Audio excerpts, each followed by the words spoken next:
Bismillahirrahmanirrahim. Assalamualaikum warahmatullahi wabarakatuh. Huwallazi arsala rasulahu bil huda wa dinil haqq liyudhhirahu 'alad dini kulli wa kafa billahi shahida. Asyhadu an la ilaha illallah wahdahu la syarika lah wa asyhadu anna Muhammadan abduhu wa rasuluh. Allahumma shalli ala Muhammad wa ala ali Muhammad wa ashabihi wa man tabi'ahum bi ikhlasin ila yaumiddin, amma ba'd. Fa ya ibadallah usyikum wa nafsi bi taqwallah faqad fazal muttaqun wal mu'minun. Wa qala Allah ta'ala fil kitabil aziz, a'udzu billahi minasy syaithanir rajim, bismillahirrahmanirrahim. Ya ayyuhalladzina amanu taqullaha haqqa tuqatih wa la tamutunna illa wa antum muslimun.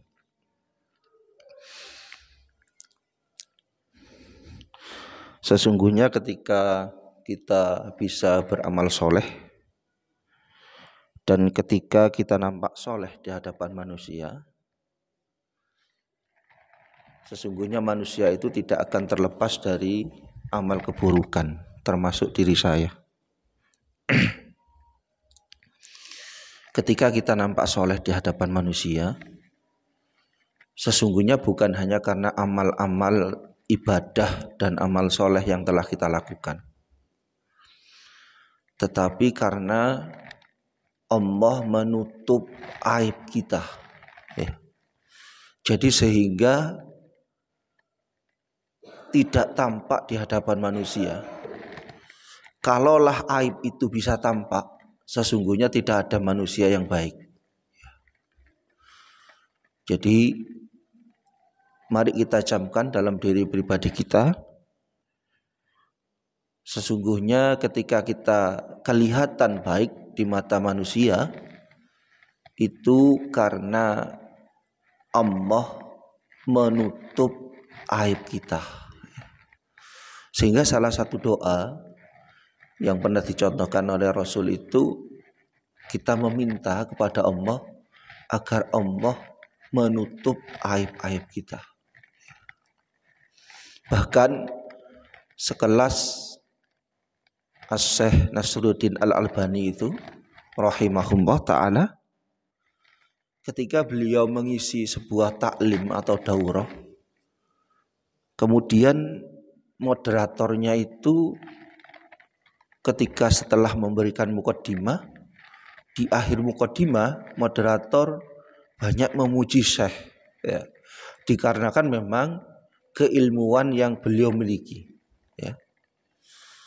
Kemudian setelah beliau mengisi di acara tersebut, di awal muqaddimah setelah MC itu menyerahkan acara itu ke beliau, di sambutan awal itu beliau berujar, sesungguhnya pujian yang diberikan oleh moderator, oleh sahabat saya itu tidaklah demikian, kata beliau. Kemudian beliau sampai menangis itu. Sesungguhnya saya itu tampak baik di mata kalian karena Allah menutup aib yang saya lakukan. Sekelas Syekh Nasruddin Al-Albani. Mengapa suatu ketika Syekh Albani ini ditanya mengenai kitab yang ditulis oleh insya Allah Asy-Syahid Sayyid Qutb sebagai seorang aktivis pergerakan di Mesir ketika dipenjara oleh pemerintahan rezim tirani di sana. Beliau menulis kitab tafsir yang sangat bagus, meskipun beliau bukan latar belakang akademis agama, beliau seorang sastrawan.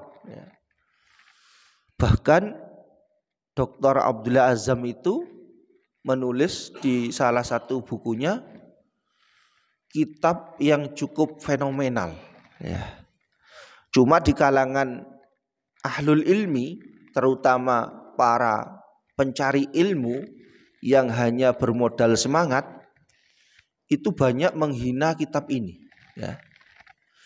Tetapi ketika ditanyakan oleh seorang pencari ilmu kepada Asyikh, ya, kepada Syekh Albani, kemudian beliau menjawab begini, sesungguhnya di bumi ini tidak ada yang maksum kecuali Rasulullah Sallallahu Alaihi Wasallam. Demikian pula semua mu'alif, penulis kitab-kitab, ya. Demikian pula beliau, kata Syekh Albani. Maksudnya mengomentari Sayyid Qutb. Kemudian akhlak dari seorang ulama itu biasanya bukan mencela, ya.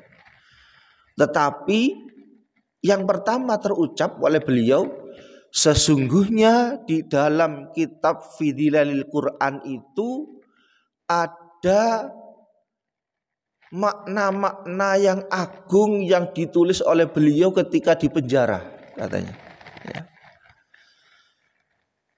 Dan di situ memang ada kesalahan-kesalahan kecil, tetapi nilai kemuliaan yang besar di dalam kitab itu menutupi kesalahan-kesalahannya. Ini yang jarang didapati, dan para tholabul ilmi kadang bermodal semangat hanya mencela kepada seorang pergerakan besar di Mesir, yaitu Sayyid Qutb rahimahullah. Bahkan ketika beliau mau dihukum gantung,